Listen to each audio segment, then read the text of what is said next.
యాదాద్రి భువనగిరి జిల్లాలో పెద్దపులి కోసం అటవీశాఖ అధికారుల అన్వేషణ కొనసాగుతోంది. 3 వారాలుగా పెద్దపులి లేగదూడలను చంపుతూ వాటిని తింటూ యథేచ్ఛగా స్వైర విహారం చేస్తూ రైతులను ప్రజలను భయభ్రాంతులకు గురిచేస్తోంది. రోజుకో వైపు సంచరిస్తున్న పెద్దపులి ఫారెస్ట్ అధికారులను కంటిమీద కునుకు లేకుండా చేస్తోంది. ట్రాక్ కెమెరాలకు చిక్కిన పెద్దపులి బంధించేందుకు యాదాద్రి భువనగిరి, సిద్దిపేట జిల్లాల డిఎఫ్ఓల ఆధ్వర్యంలో ఆపరేషన్ టైగర్ను మొదలుపెట్టారు.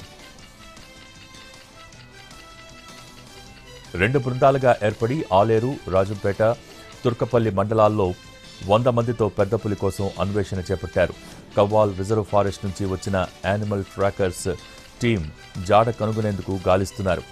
ట్రాక్ కెమెరాలు, లైవ్ మోషన్ కెమెరాలు, డ్రోన్ కెమెరాలతో పెద్దపులి కోసం గాలింపు చర్యలు కొనసాగుతున్నాయి.